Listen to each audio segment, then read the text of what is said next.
Welcome back. Today we are going to discuss about the biomass energy conversion process, the biochemical conversion. In the biochemical conversion, we have two different methods: anaerobic digestion and fermentation. So today we will see what anaerobic digestion is. Later, we will discuss about the different biogas plants and then fermentation. So today's session will cover about anaerobic digestion, the chemical reactions behind that, what are the advantages and the environment required for this particular process. So please listen till the end. This will be a very short lecture. So if you have not subscribed to my channel, please do it. On the right bottom logo, click on that and click on the pop-up subscribe and click the bell icons to get the notifications. So more interesting videos to come soon, covering various fundamental aspects of mechanical engineering, including engineering and drawing. So you can watch and enjoy. If you have any doubts, please do comment below. If you have any suggestions to improve, you are welcome to give feedbacks. Please share with your friends and the needed ones. So straight away we'll move on to the lecture. So anaerobic digestion. So the name suggests is anaerobe. There is an organism called anaerobe. There is a microorganism, microscopic organism. It can live without oxygen. Anaerobe. Aerobe means that is something related to air, right? So anaerobe means without air. So this is a process. It's a digestive process. So you know what is digestion? It's taking some chemical reaction, breaking up of the food particles into enzymes, right, inside our body. That is the digestive process. So similar to that, an organism, anaerobe, can break up this feedstocks, whatever biomass we are giving into on a period of time without the presence of oxygen, external oxygen or air. Okay, so that is that process. So anaerobic digestion, in simple words, if you want to answer it, is microbial digestion of biomass. Microbial digestion. So microbial, a microbe is present, a microscopic organism is present, and it is breaking up the biomass. And the process and the end products depend upon the microorganisms cultivated. So you need to inject or cultivate microorganisms so that this process will be taking place without any difficulty. So this anaerobe can live and grow or multiply without external oxygen or air. So it extracts oxygen. So you may wonder why, how is it possible to get oxygen for it?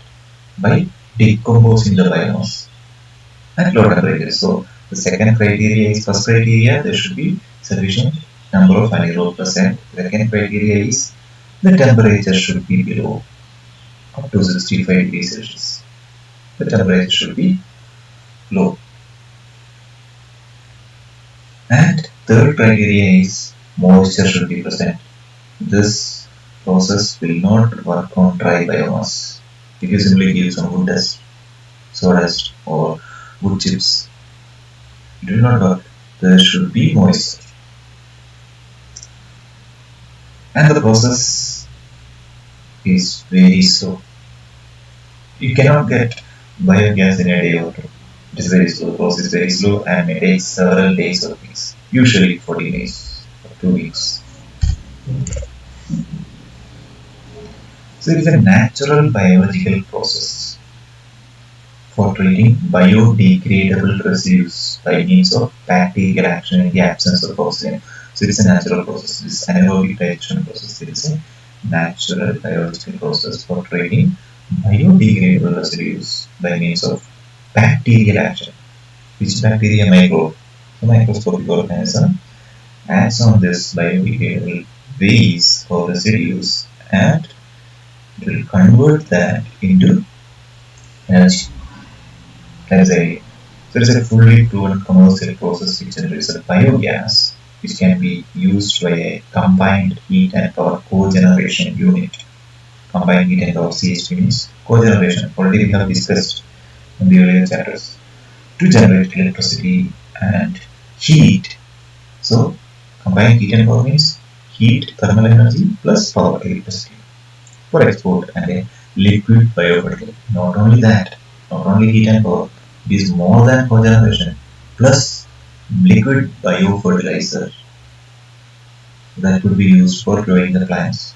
Further biomass production, you can use this biofertilizer.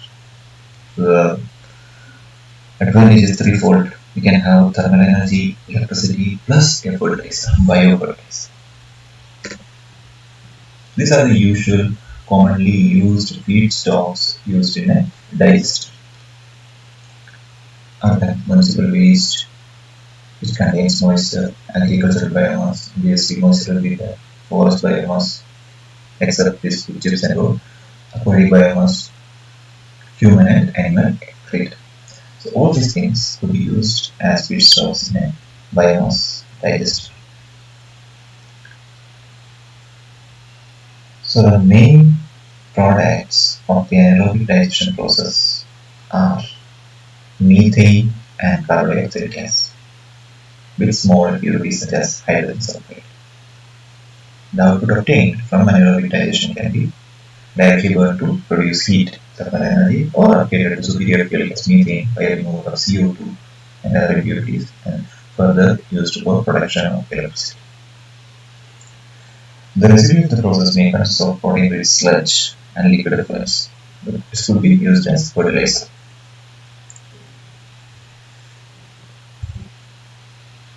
So here is a typical biogas plant which converts the waste to energy in a digester. So you can see here the digester is placed below the surface of the earth, land. Okay. So there is a line to feed the slurry, the feedstock, into the digester with proper moisture content. In order to make sure that there is sufficient moisture content, water is added. So this is a typical biogas plant where covered is for gober gas plant. Okay. So there is a digester which is placed inside the earth, under the earth, with an opening. Okay, there will be an opening in a gas holder, a dome kind of arrangement here which can float up and down, which can move just like a piston cylinder arrangement here. This could be a cylinder and this piston, like that you can arrange, and there is a valve to control the gas will be released through this line, and there is another line on the other side to expel the sludge. You can take out the sludge and use as a fertilizer. So this much simple it is. Anybody can present biogas digester in a simple fashion like this. I hope it is clear. So there is a cylindrical vessel and a piston current kind of thing on the top, which is having the line to collect the gas containing a valve also. Then there are two lines. One line is for providing the feedstock to the digester, and the second one is to take out the sludge. The results: typically 1 kilogram of dry organic material with sufficient water moisture content will produce 0.036 meter cube of methane at normal conditions. The conversion process takes place at a temperature of 50 to 50 degrees Celsius and near the atmospheric pressure as standard conditions. So the carbon, 60 to 80% of the carbon in the organic material is converted to a mixture of CO2, CH4, traces of hydrogen sulfide and nitrogen. So you see the calorific value, the heating value or calorific value of the pure methane after separation from the products. It is having a calorific value of 56 megajoules per kilogram. that is corresponding to that of natural gas. See, the calorific value is not inferior in quality.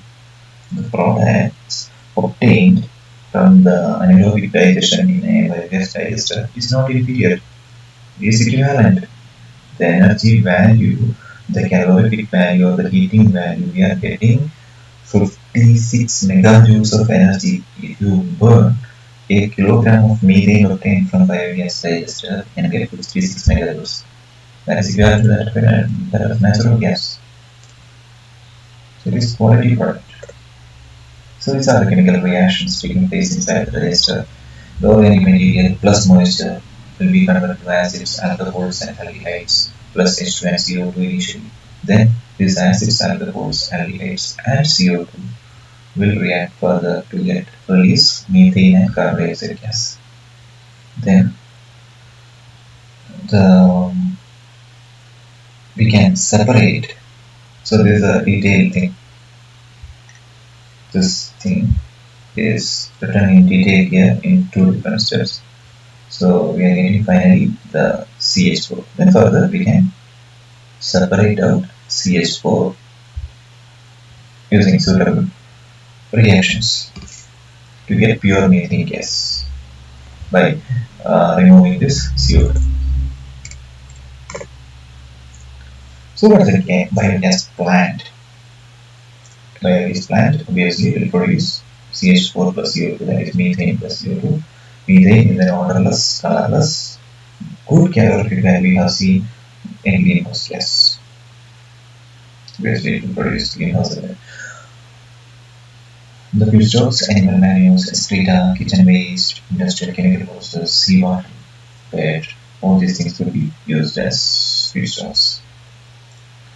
Mainly 16% of the total global methane emission is caused by animal manure and excreta. So you can use that for good purpose by converting this animal manure and excreta to useful energy. So these are some of the benefits of biogas plants. Contributes substantially in reducing global warming. Okay, because we are converting the animal manure and excreta to slurry and methane, and we are using that as an energy source. Otherwise, it is simply released to the atmosphere. The cost-effective replacement for fossil fuels.